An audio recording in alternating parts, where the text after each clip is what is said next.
Hey gang, Devall here with an all-new review for ToyWorldOrder.com. While I'm not a hardcore Transformer collector or fan, I do own a large Transformers collection, ranging from the vintage G1 line all the way to figures of today. I pick them up when something catches my eye, and let's face it, I'm an 80s kid, so I'm kinda obligated to own Transformers in one way or another. And today, I'm going to give you a look at the all-new Generations 30th anniversary release of the Triple Changer Springer. Now, we first met Springer in the animated Transformers movie in 1986, and since then, he's had a few different incarnations. But this Generations 30th anniversary release is probably the best version of him to date. And the box he's packaged with is well done.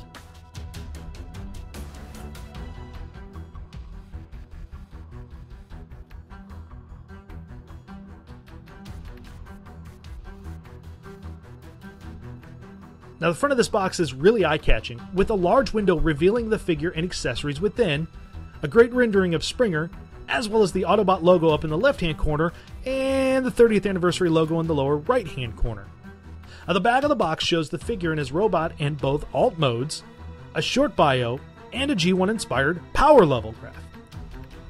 Okay, let's get this sucker open and pull him out.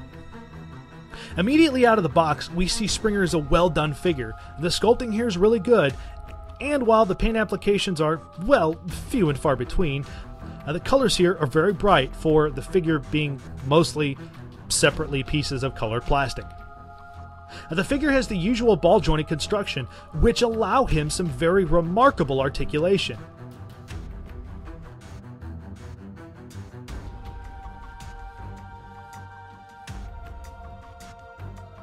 And with the range of movement here, you can get him in some really awesome poses.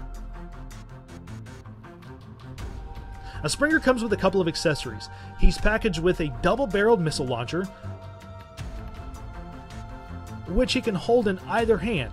And the launcher features two firing missiles, which you can fire either one at a time by pushing the back top of the gun forward slowly, or both at the same time by pushing it forward quickly. He's also packaged with a sword, which can also fit in either hand. And with weapons in hand, he's even cooler. And you can actually plug the sword underneath the launcher, creating a very large weapon for Springer to attack the Decepticons with. Now, his sword can also be stored on his back, but beware, it can get stuck in there pretty good. It does come out, but man, it takes some force to pop it back out of the hole. Okay, let's look at his transformation into his helicopter alt mode. First, turning him around, the panels on his shoulders push down, clicking into place. Next, his forearms. Now, the front half pulls down, while the back half folds out. His hands then swing up into the cavity created by the inside section swinging down. Those sections swing back up, covering the hands, while the front section and forearm fold to the side and fold up. Next, the shoulder sections pull away from the body and push down.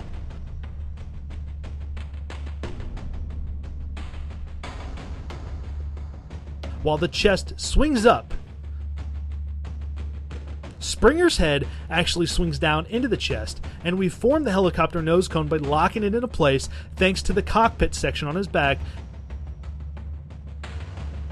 The blades at his knees then both swing out.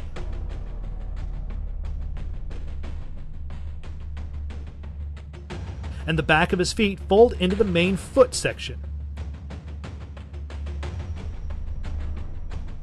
And then the whole foot and heel swing backwards. Next, his knees push in towards one another, locking into place.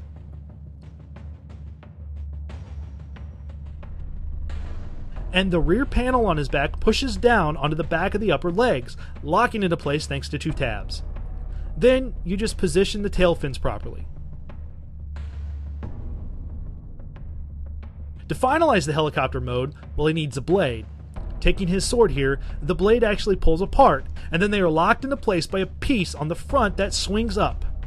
Then all you have to do is insert the sword handle into the hole at the top of the helicopter and, well, you have a helicopter with a free swinging blade. And the cool thing here is you can actually add Springer's missile launcher to the front of the copter under the cockpit. It takes a little effort, but it does snap under there pretty easily once you figure out how to do it.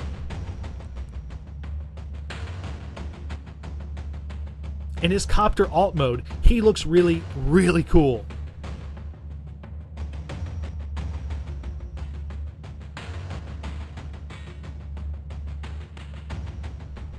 Okay, let's get him back into bot mode and see what it takes to change him into his race car alt mode. The transformation starts the same way.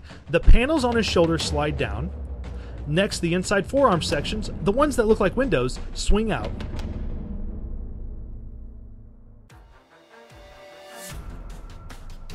And the hands swing into the cavity underneath. Next, the front forearm sections swing all the way down. The panel sections that are over the wheels on his shoulders actually swing around and lock down onto the arms. Next, the shoulder sections push down.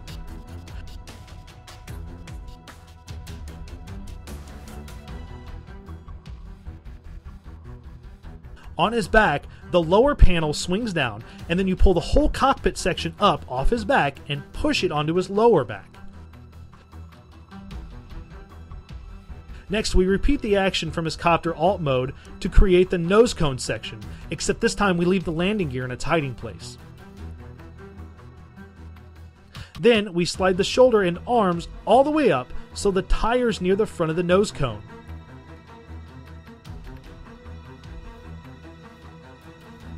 His feet fold together and slide back like before,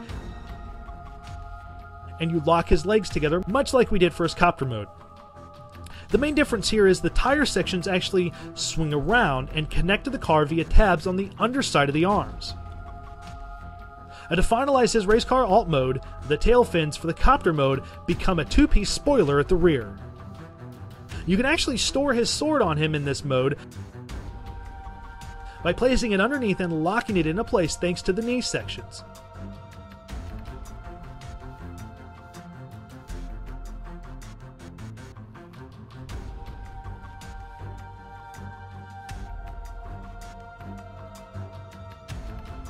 Now his launcher can also be placed on the top of his car, giving him some awesome firepower in this mode.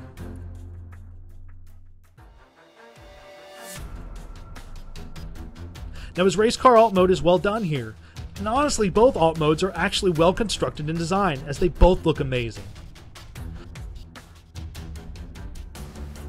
Overall, this is a must-have for Transformer collectors, and in my honest opinion, it's one of the best designed figures of the year so far. So my advice is go hunt this bad dude down today because, believe me, you will not be disappointed by him. And until next time, gang, keep playing with your toys.